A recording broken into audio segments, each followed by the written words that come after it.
Is the housing market in a bubble that's about to burst? We take a look at the numbers in this week's fastest 4 minutes in finance. Hello, thanks for joining us. I'm Scott Inman. Realtor.com recently published a report of the top 10 U.S. cities where the biggest home value boom has been experienced since 2019. And there are some pretty incredible numbers on the list. The top city was Knoxville, Tennessee. Home prices there have soared nearly 86% in the past 6 years. The Northwest Arkansas metro area claimed the number 2 spot. Homes in the Fayetteville, Springdale, Rogers area have increased 84.5% in value since 2019. Charleston, South Carolina was third at 81.3. In fact, the entire country is sharing in the price rise. Since June of 2019, home prices nationally are up 57%. That's 7.6% per year. And the fact that the Consumer Price Index is only up 3.9% per year during that same time frame has led some analysts to predict that we are about to experience a crash in the housing market.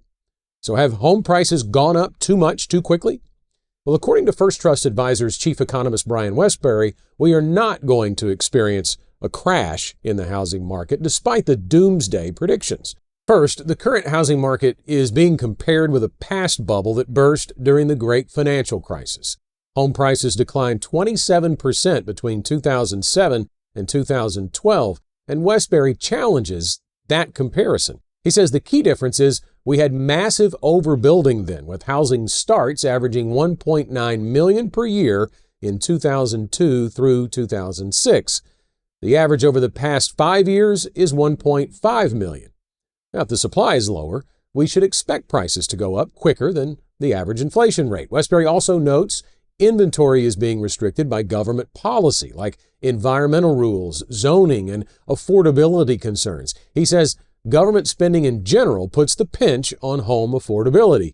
He says, quote, when government spends more than 35% of GDP, there's less left over for what workers actually want versus what the government wants us to have. Now, Wesbury is not all sunshine and roses here. He does believe economic growth is slowing, and the stock market, as he says, is priced to perfection, underestimating a recession risk. But as usual, things are never as good or as bad as they may seem. Home prices were down 0.7% from January to August of this year, and adjustments like that produce ripples to the economy, not shockwaves. Bottom line, Wesbury says a housing collapse is highly unlikely.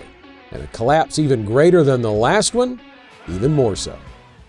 Want to become smarter financially in 4 minutes or less? Sign up at fastest4.com to get insights and updates like this delivered to your inbox weekly.